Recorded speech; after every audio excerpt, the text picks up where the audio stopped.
మేకపాలు పోయమనిగా మేకపాలు పోసిన తర్వాత కళ్ళు కనిపిస్తున్నాను. కళ్ళు కనపడితే కళ్ళు గుడ్లు ఇవ్వాలని చెప్తున్నాను. ఇచ్చాకని వచ్చింది అనంతపురం.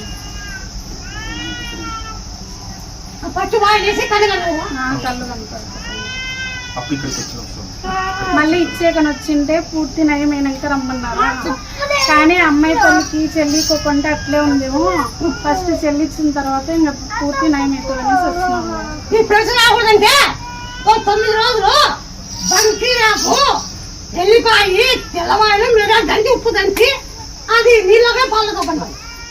బంకి రాకు 2 ఎల్లిపాయలు 2 మిరియాలు ఉప్పు దంచి నీళ్ళే పాలగా తీయాలి. అప్పుడు రాకుండా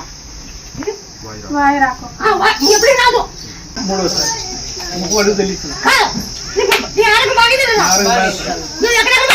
నేను కర్నూలు పోయినా, హైదరాబాద్ పోయినా, 3 లక్షలు అయిపోయింది. కర్నూలు పోయినా 2 లక్షలు అయింది. హైదరాబాద్ పోయినా 2 లక్షలు అయిపోయింది. తగ్గలేదు.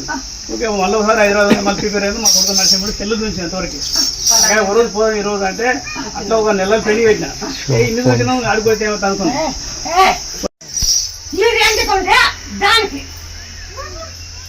మొత్తం నిమ్మకాయ నిమ్మపండు తిక్కి మొత్తం ఆ నిమ్మపండు దాన్ని పీకేస్తారు. క్యాన్సర్ దగ్గర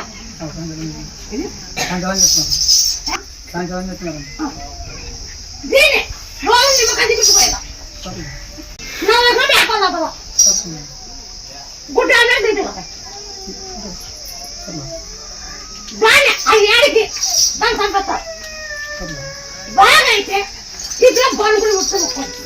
కానీ నమ్మకానికి సంతానం ఇచ్చావు. మరి మా అక్క బిడ్డ ఇప్పుడు 8 నెలలు ఉండదు. 8 నెలలు ఉన్నది మా అక్క బిడ్డ.